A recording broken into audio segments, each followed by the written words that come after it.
Le jour de mon 35e anniversaire, après avoir mangé le gâteau spécial que ma mère avait préparé, ma fille de 5 ans et moi avons eu du mal à respirer. Alors que ma vision se brouillait, j'ai entendu ma mère pleurer. « Je suis désolé, mais je n'avais pas le choix. Si seulement vous deux n'étiez plus là. » Quand je me suis réveillé à l'hôpital, la police m'attendait. « Votre mère est décédée, ont-ils dit. » Puis le détective a ajouté, « La raison pour laquelle elle est morte est en réalité. » Avant de commencer l'histoire, n'oubliez pas de laisser un like et de vous abonner à la chaîne pour voir plus d'histoires comme celle-ci.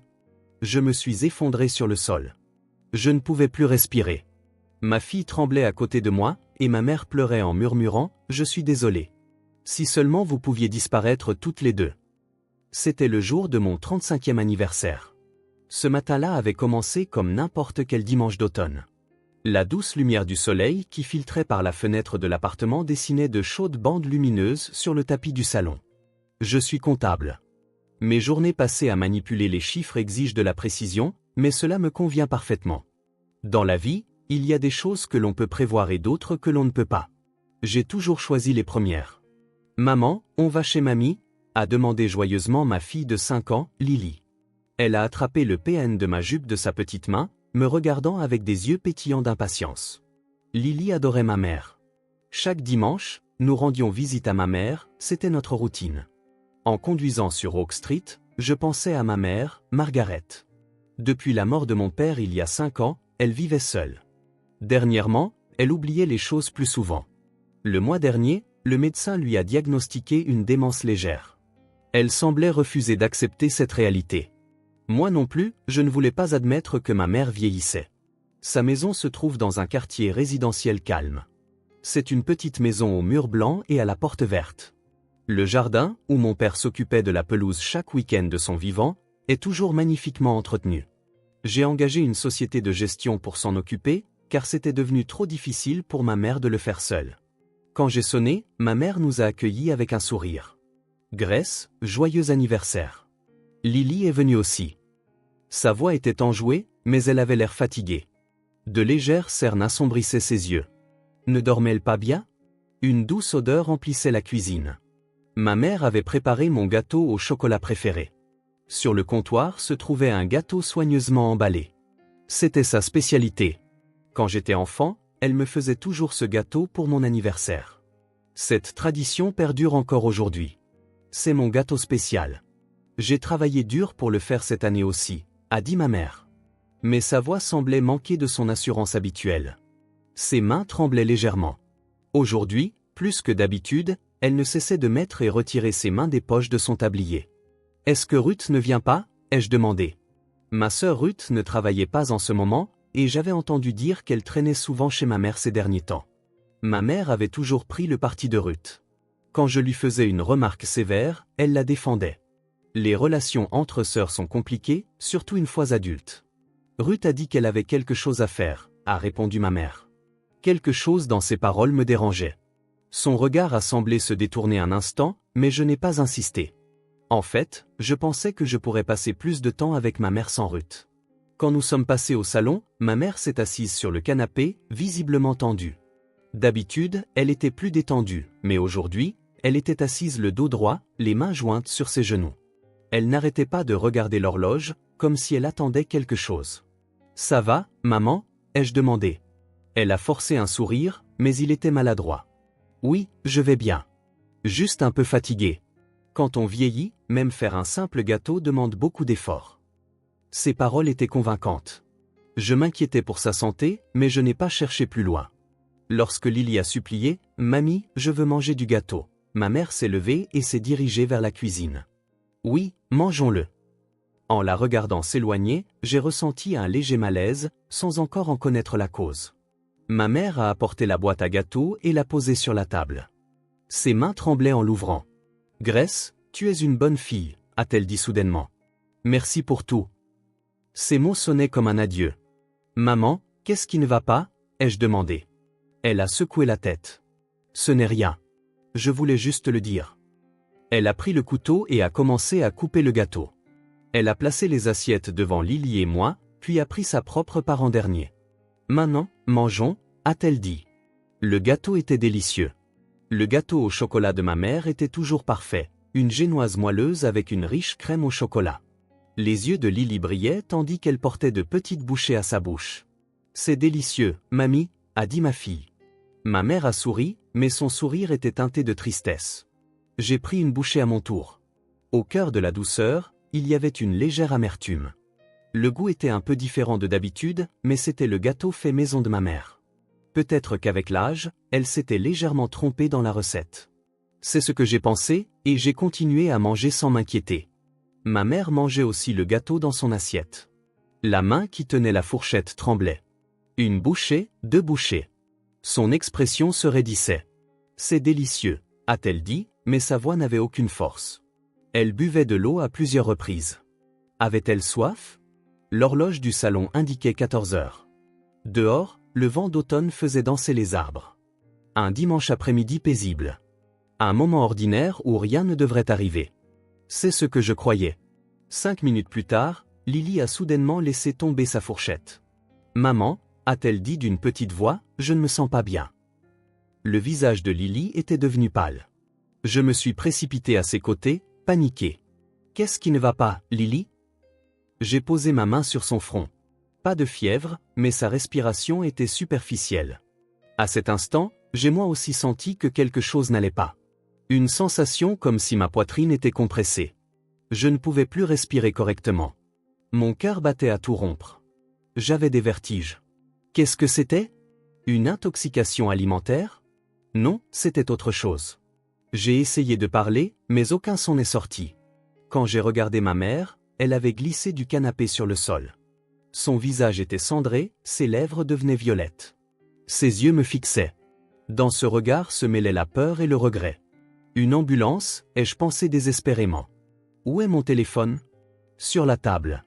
J'ai tendu la main, mais mes doigts tremblaient et je ne parvenais pas à le saisir. Ma vision se brouillait. Lily s'accrochait à mon bras. Maman, j'ai peur, pleurait-elle. Ma mère, effondrée sur le sol, essayait de dire quelque chose. Ses lèvres bougeaient. J'ai désespérément tenté de déchiffrer ces mots. Je suis désolé, a-t-elle murmuré. Grace, je suis désolé. Mais je n'avais pas le choix. Ces paroles me parvenaient. Si seulement vous pouviez disparaître toutes les deux. Elle pleurait. Ruth m'a dit, tu prévois de me placer dans un établissement, n'est-ce pas? Tu vas m'abandonner? C'est pour ça que j'ai? Le sens de ces mots tourbillonnait dans ma tête. Moi, placer ma mère dans un établissement? Je n'y avais jamais songé. De quoi parlait-elle? Je ne comprenais pas. Mais mon corps, lui, était honnête. Poison. C'est du poison. Ma mère nous avait empoisonnés. Je ne pouvais pas y croire. Je ne voulais pas y croire. Mais les paroles de ma mère continuaient. Ruth a dit, si je mets des somnifères dans le gâteau, vous vous endormirez toutes les deux. Ensuite, elle s'occupera de tout. Mais c'était mal.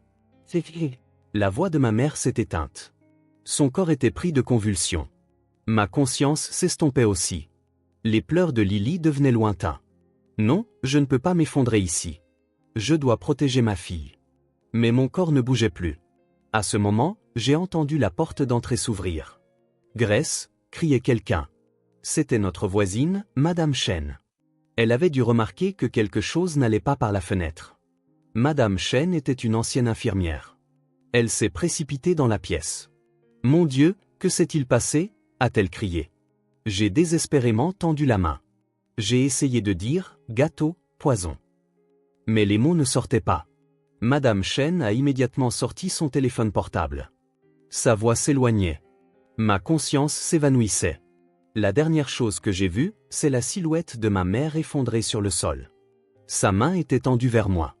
Était-ce une main qui demandait de l'aide ou des excuses? Je ne pouvais le dire. J'ai entendu le son des sirènes. Une ambulance était arrivée. La porte s'est ouverte et les secouristes sont entrés. Plusieurs voix s'entrecroisaient. Respiration faible. Pouls instable. Pupilles dilatées. L'un des secouristes a regardé dans mes yeux. « Vous m'entendez » J'ai essayé de hocher la tête, mais mon corps ne répondait pas. « Qu'avez-vous mangé » a demandé le secouriste. Madame Chen a répondu, « Le gâteau sur la table. » Le secouriste a regardé les assiettes. « C'est un empoisonnement » a-t-il crié. À l'hôpital, immédiatement. Préparez l'antidote. Tous les 3 sont dans un état critique. Dépêchez-vous. On m'a placé sur une civière. Le plafond défilait. Lily était également placée sur une autre civière. La petite main de ma fille essayait d'attraper quelque chose dans le vide. Qu'était-il arrivé à ma mère? Était-elle aussi transportée dans l'ambulance? Les mots de ma mère, le nom de Ruth, le mensonge sur les somnifères. Ce n'était pas un accident. C'était quelque chose de planifié. Mais par qui? Ma mère ou Ruth?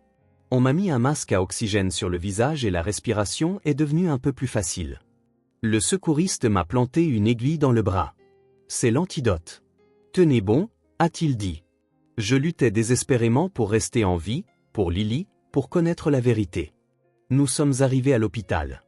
Des lumières aveuglantes, une foule de gens, des voix de médecins, des pas d'infirmières, tout était chaotique.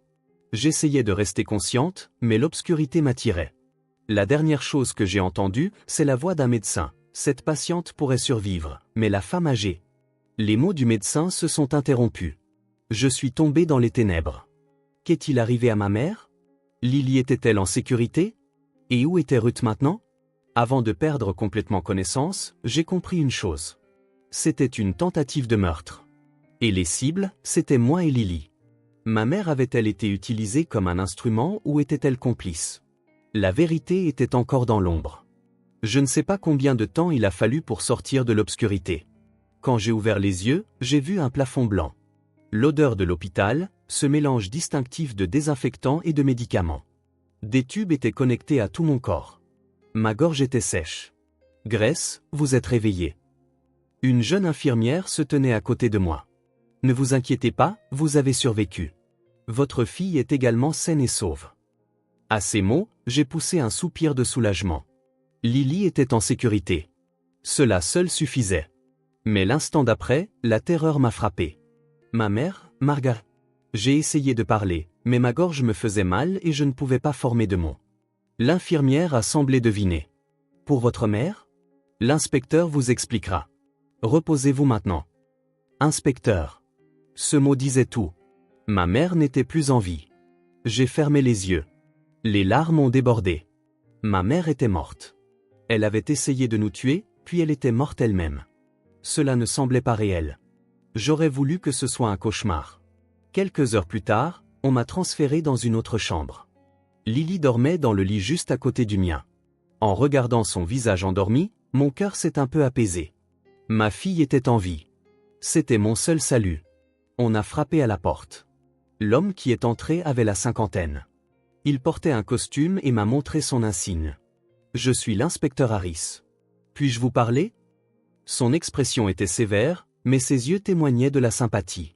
J'ai hoché la tête. L'inspecteur s'est assis et a sorti un carnet. D'abord, je dois vous dire quelque chose. Votre mère, Margaret Miller, est décédée la nuit dernière. Ces mots m'ont transpercé le cœur. Je le savais. Mais l'entendre formuler ainsi donnait un poids différent à la réalité. La cause du décès est un empoisonnement au cyanure de potassium, a-t-il poursuivi. Le gâteau que vous et votre fille avez mangé contenait du cyanure de potassium. Votre mère a ingéré une dose mortelle. Vous deux en aviez des quantités relativement faibles, c'est pourquoi vous avez survécu. Cyanure de potassium. En entendant le nom du poison, j'ai tremblé. Où ma mère avait-elle trouvé une chose aussi dangereuse? Non, attendez. Je me suis souvenu de ses paroles. Ruth lui avait donné des instructions. Ma mère avait été trompée. J'ai réussi à articuler, ma mère souffrait de démence. On venait de la lui diagnostiquer. Je ne pense pas qu'elle comprenait ce qu'elle faisait. L'inspecteur a hoché la tête. Nous en sommes conscients. C'est précisément pourquoi nous pensons que cette affaire a une autre dimension. À ces mots, je me suis penché en avant. Après le décès de votre mère, nous avons enquêté sur les lieux. Nous avons trouvé plusieurs choses intéressantes chez elle. Il a ouvert un dossier et a sorti des photographies. Regardez ça. C'était la photo d'un carnet. Sur la page, quelque chose était écrit d'une écriture soignée. Ceci a été trouvé sur la table de chevet de votre mère.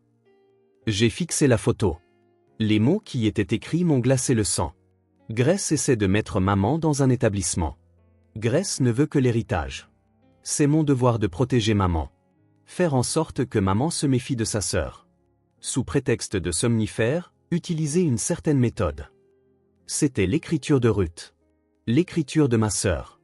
J'avais vu ses lettres et ses notes de nombreuses fois. Il n'y avait aucun doute. Inspecteur, c'est ma sœur Ruth qui a écrit ça, ai-je dit d'une voix tremblante. C'est exact, a-t-il répondu. Nous l'avons confirmé par une analyse graphologique. De plus, ce carnet contenait des plans détaillés, les étapes pour manipuler votre mère, la méthode pour obtenir le poison, et même le plan pour l'héritage. L'héritage. Avec ce mot, j'ai commencé à tout comprendre. C'était un plan de meurtre pour l'héritage. Utiliser ma mère comme un instrument pour nous tuer, Lily et moi, puis s'emparer de tous les biens. C'est Ruth qui avait tout manigancé. Il y a plus, a dit l'inspecteur en sortant un autre document. Le diagnostic de démence de votre mère et un nouveau testament à son nom. Dans ce testament, tous les biens devaient être hérités par Ruth. La date de création était d'il y a 3 mois. Juste après le diagnostic de démence. J'ai serré les poings. Ruth avait été méthodique. En apprenant la maladie de ma mère, elle avait agi immédiatement. Elle l'avait manipulé, lui avait fait réécrire le testament, puis l'avait utilisé comme une arme. Les derniers mots de ma mère me sont revenus. Ruth a dit que c'était des somnifères. Jusqu'à la fin, ma mère avait cru sa sœur. Nous avons aussi trouvé des traces de l'achat du poison, a dit l'inspecteur. Il a été acheté en ligne. Le paiement a été fait avec la carte de crédit de Ruth. L'adresse de livraison était celle de votre mère. De plus, 2000 $ ont été retirés du compte bancaire de votre mère. C'est Ruth qui a fait le retrait. Les preuves étaient accablantes, mais mon cœur était déchiré par la colère et la tristesse. Ruth était ma sœur, ma famille de sang, et pourtant, pour de l'argent, elle avait essayé de nous tuer. Elle avait trompé notre mère, l'avait utilisée, et l'avait tuée aussi. Nous avons également obtenu le témoignage de Madame Chen, a poursuivi l'inspecteur. Selon elle, Ruth se rendait fréquemment chez votre mère et disait du mal de vous. Elle répétait que vous vouliez la placer dans un établissement, que vous en vouliez à son argent. Je me suis pris la tête entre les mains. Ruth avait versé du poison dans l'esprit confus de ma mère. Elle n'avait cessé de nourrir de mensonges une mère dont le jugement déclinait. Et ma mère avait commencé à se méfier de moi, sa fille. Elle en était venue à me considérer comme une ennemie. Nous avons aussi relevé des empreintes sur la boîte à gâteaux, a dit l'inspecteur. Les empreintes de Ruth. Elle a probablement préparé le gâteau et y a mélangé le poison. Puis elle a demandé à votre mère de vous le faire manger. Votre mère, croyant qu'il s'agissait de somnifères, a obéi. Mais ma mère en a mangé aussi, ai-je dit. Pourquoi en a-t-elle mangé elle-même? L'inspecteur a poussé un profond soupir. Probablement par culpabilité. Votre mère a peut-être réalisé que quelque chose n'allait pas au dernier moment. Alors, en mangeant elle-même, elle a essayé de partager votre sort. Ou peut-être qu'elle s'est trompée sur la quantité. J'ai imaginé le visage angoissé de ma mère. Elle avait compris que ce n'était pas des somnifères, mais elle n'avait pas pu l'arrêter. Que ce soit par peur de Ruth ou par la confusion de sa maladie, ma mère n'avait pas pu prendre la bonne décision jusqu'au bout. Quant à la localisation de Ruth, a commencé l'inspecteur quand on a frappé à la porte. Un autre policier est entré. Inspecteur, nous avons appréhendé Ruth Miller. L'inspecteur s'est levé. Je vois. Emmenez-la en salle d'interrogatoire. Il m'a regardé. Vous et votre fille êtes en sécurité. Ruth Miller sera inculpée de meurtre. Ce sera difficile à partir de maintenant, mais nous vous protégerons. J'ai légèrement hoché la tête. Seul dans la chambre, je fixais le visage endormi de Lily. Ma fille ne savait rien. Ni que sa grand-mère était morte, ni que sa tante avait essayé de nous tuer. Un jour viendrait où je devrais lui dire cette vérité.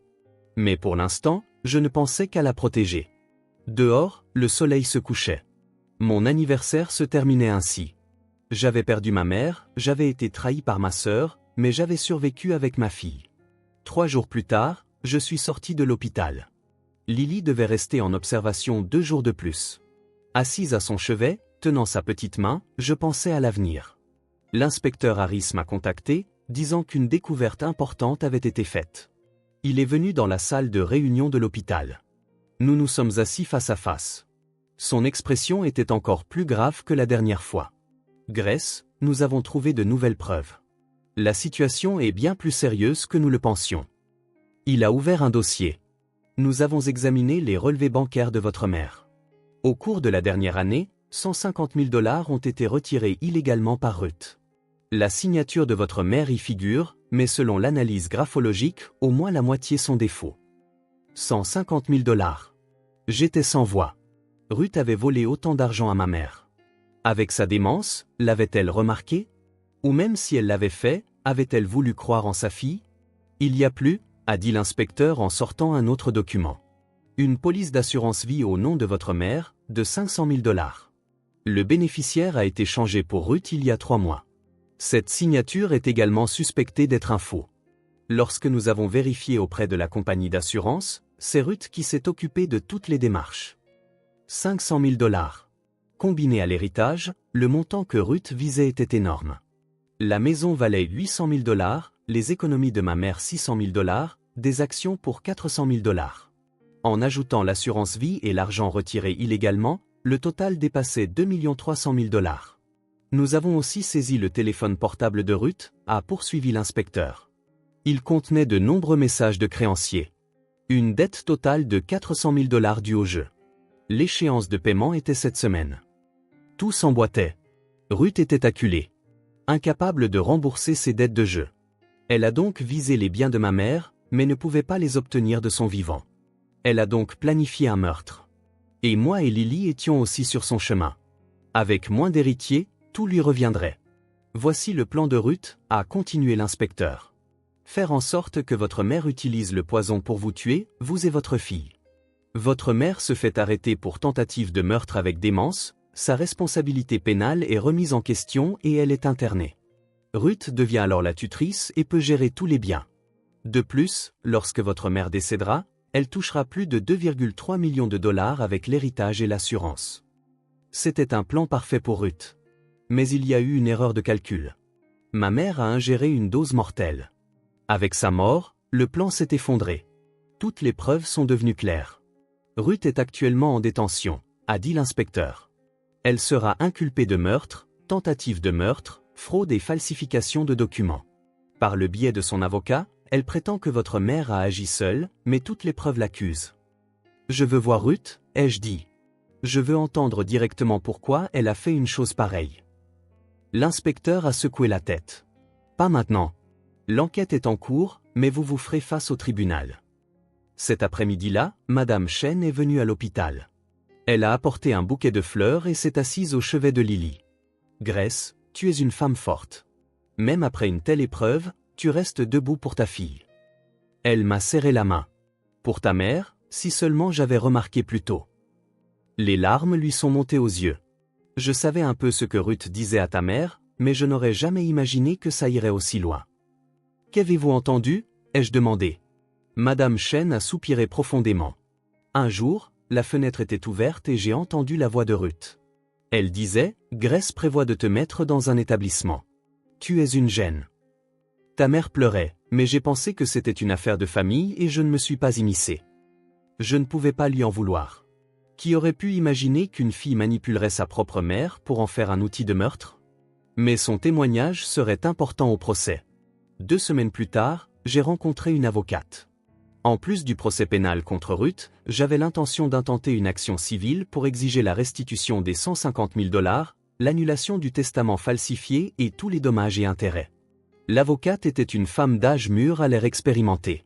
Les preuves sont solides. C'est une affaire gagnable, a-t-elle dit. Mais préparez-vous. Ruth est votre sœur. Vous vous affronterez au tribunal. Êtes-vous prête pour cela? J'ai hoché la tête. Ruth n'est plus ma sœur. C'est une criminelle qui a trompé ma mère et a tenté de nous tuer, ma fille et moi. Je me battrai. Le procès pénal a commencé 3 mois plus tard. La salle d'audience était bondée. L'affaire était largement couverte par les médias locaux. Une tentative de meurtre utilisant une mère atteinte de démence, cela attirait l'attention. Quand Ruth est apparue, j'ai été surprise. Ma sœur avait maigri et avait l'air pâle. Elle portait une tenue de prison orange et était menottée. Ruth m'a regardé mais a vite détourné les yeux. Le procureur a commencé sa déclaration liminaire, présentant les preuves une par une, le carnet, les preuves d'achat du poison, le testament falsifié, les transactions bancaires illégales, le changement de bénéficiaire de l'assurance. Tout indiquait le plan de Ruth. Madame Chen a été appelée comme témoin. Elle a témoigné d'une voix calme. J'ai entendu Ruth dire à plusieurs reprises à Margaret que Grace voulait la placer dans un établissement. Margaret était confuse. Elle m'a dit qu'elle ne savait plus qui croire. Le journal intime de ma mère a également été présenté comme preuve. J'ai découvert son contenu pour la première fois. Il racontait sa souffrance. Grace va-t-elle vraiment m'abandonner? Mais Grace a toujours été gentille. Ruth n'arrête pas de me mettre en garde, mais dernièrement, ses yeux me font peur. Sur la dernière page, il y avait une entrée de la veille de mon anniversaire. Demain, c'est l'anniversaire de Grace. Je vais faire un gâteau. Ruth m'a préparé des somnifères. Mais est-ce vraiment des somnifères? Quand j'ai regardé le flacon, l'étiquette avait été retirée. Quand j'ai demandé à Ruth, elle s'est fâchée. Elle a dit que j'osais douter d'elle. J'ai peur. Ma mère avait compris, mais n'avait pas pu l'arrêter. La peur de Ruth et son jugement altéré l'avaient acculée. Elle n'avait pas pu faire le bon choix. Le tour de Ruth est venu. Son avocat a tenté d'obtenir un témoignage favorable, mais Ruth n'a rien dit. Elle est restée assise en silence. Lorsque le procureur a commencé son contre-interrogatoire, elle a ouvert la bouche pour la première fois. C'est maman qui l'a fait seule, a dit Ruth. Je ne savais rien. Maman avait la démence et en voulait à Grace. J'ai essayé de l'arrêter, mais elle n'a pas voulu écouter. C'est un mensonge, ai-je crié dans ma tête. Le procureur a calmement réfuté. Alors pourquoi le poison a-t-il été acheté avec votre carte de crédit? Pourquoi vos empreintes sont-elles sur la boîte à gâteaux? Pourquoi avez-vous retiré illégalement 150 000 $ du compte de votre mère? Ruth n'a pas pu répondre. Son avocat a protesté, mais le juge a rejeté l'objection. Les preuves étaient claires. Ruth n'avait aucune échappatoire. Le verdict du jury a été rapide. Coupable. Sur tous les chefs d'accusation. Le juge a prononcé la sentence. L'accusé, Ruth Miller, est condamné à 25 ans de prison pour meurtre, tentative de meurtre, fraude et falsification de documents. La salle d'audience s'est agitée. Ruth s'est effondrée. Non, ce n'est pas vrai, a-t-elle crié. Mais personne ne l'écoutait. Le procès civil s'est également soldé par une victoire. Le tribunal a ordonné la restitution intégrale des 150 000 $. Le testament falsifié a été invalidé et le testament original de ma mère est redevenu valide. Dans ce testament, les biens devaient être partagés à parts égales entre Ruth et moi. Mais Ruth avait désormais perdu le droit de les recevoir. La compagnie d'assurance a également poursuivi Ruth pour tentative de fraude. Tous les biens de Ruth ont été saisis. Ma sœur n'avait plus rien. Tout était terminé. Ruth était en prison. J'avais gagné. Mais mon cœur était vide. Ma mère ne reviendrait pas. La famille était détruite. La victoire était trop amère. 6 mois ont passé. Le jour est venu de vider la maison de ma mère. L'agent immobilier a dit qu'elle pourrait se vendre pour 800 000 $, mais je n'étais pas pressé. Je voulais d'abord voir tout ce que ma mère avait laissé. Sa chambre était inchangée. Après l'enquête, personne n'y avait touché. En ouvrant le tiroir de la table de chevet, j'ai trouvé plusieurs vieux journaux intimes. J'en ai pris un et j'ai tourné les pages. Le journal relatait la vie quotidienne de ma mère. Des souvenirs avec mon père, des histoires de notre enfance et ses angoisses récentes. Au fil des pages, son écriture devenait plus désordonnée. La progression de la démence était évidente. L'une des dernières pages disait « Récemment, j'ai commencé à douter des paroles de Ruth. Grace va-t-elle vraiment m'abandonner? Elle a toujours été gentille, mais Ruth n'arrête pas de le dire. Je ne sais plus ce qui est vrai. Mais je n'ai pas le courage d'affronter Grace. Si c'est vrai, je serai blessé. » Les larmes ont coulé. Ma mère avait été déchirée. Entre les mots de Ruth et son amour pour moi, la démence lui avait volé son jugement. Si seulement je lui avais rendu visite plus souvent. Si seulement j'avais remarqué ces changements plus tôt. Les regrets sont infinis. Sur la dernière page, l'entrée de la veille de mon anniversaire, demain, je ferai le gâteau d'anniversaire de Grace. Ruth m'a préparé des somnifères. Elle dit que si j'utilise ça, Grace et Lily dormiront et Ruth s'occupera de tout. Mais est-ce vrai? Quand j'ai regardé le flacon, l'étiquette avait été retirée. Ça ne me semble pas juste. J'ai peur. Mais il est trop tard maintenant. Ma mère avait su. Pourtant, elle n'avait pas pu l'arrêter. J'ai fermé le journal. Pourrais-je pardonner à ma mère? Je ne le savais toujours pas. Mais elle aussi avait été une victime. 1 an plus tard, Lily suivait une thérapie. Les souvenirs de ce jour avaient laissé de profondes blessures dans son cœur. Mais la résilience des enfants est merveilleuse. Avec l'aide du thérapeute, Lily a progressivement retrouvé son sourire. « Maman, mamie a été trompée, n'est-ce pas ?» a-t-elle dit un jour. Mamie n'était pas méchante, n'est-ce pas? J'ai serré ma fille dans mes bras. C'est exact. Mamie t'aimait. Elle était juste malade et ne pouvait plus penser correctement. J'ai créé une organisation de soutien pour la démence. En utilisant une partie de l'héritage de ma mère, j'ai lancé un programme de prévention de la maltraitance des personnes âgées pour soutenir les patients et leurs familles, et les protéger des personnes malveillantes comme Ruth. Je ne voulais pas que la mort de ma mère soit vaine. Madame Chen et moi sommes restés proches. Un jour, elle m'a dit, « Grace, à quoi penses-tu que ta mère pensait à la fin ?» Je ne sais pas, ai-je répondu. Elle a souri doucement. Je suis sûr qu'elle était heureuse de pouvoir vous protéger, toi et sa petite fille. C'était la mauvaise méthode, mais à la fin, elle a fait le bon choix. Ces mots ont un peu allégé mon cœur. Ma mère avait mangé le poison elle-même. Était-ce par culpabilité ou un choix inconscient pour nous protéger? Je ne connais pas la vérité, mais elle a été une mère jusqu'au bout. Une lettre est arrivée de Ruth, de prison. J'ai hésité à l'ouvrir, mais je l'ai finalement fait. Sur le papier, un court message, « Je ne te demanderai pas de me pardonner. » J'étais juste folle. Poursuivi par les dettes, je ne pouvais plus prendre de décision normale. Utiliser maman, essayer de le tuer aussi? C'est entièrement mon péché. Je n'ai pas répondu. Je n'ai aucune intention de pardonner à Ruth, mais je n'ai pas non plus l'intention d'être prisonnière de la haine. Ruth ne fait plus partie de ma vie. C'est bien ainsi. Nous avons vendu la maison de ma mère. L'héritage a été placé dans un fonds fiduciaire pour l'éducation de Lily et le fonctionnement de l'organisation de soutien. Nous avons déménagé dans un nouvel appartement. Dans le salon, nous avons exposé une photo de ma mère, souriante, jeune et heureuse. Un jour, Lily a regardé la photo et a dit, « Ma maîtresse dit que je ressemble à mamie. » Ma fille souriait joyeusement. Je lui ai souri en retour. « Oui, tu lui ressembles. » Dehors, une nouvelle saison était sur le point de commencer. La brise printanière faisait doucement onduler les rideaux. Je marcherai le reste de ma vie avec ma fille. Qu'est-ce qu'une vraie famille? Ce n'est pas le sang. Ce n'est même pas la confiance. C'est la volonté d'essayer de se protéger les uns les autres. Ma mère a été trompée. Mais à ce dernier moment, elle a essayé de nous protéger. C'est peut-être ça, la réponse.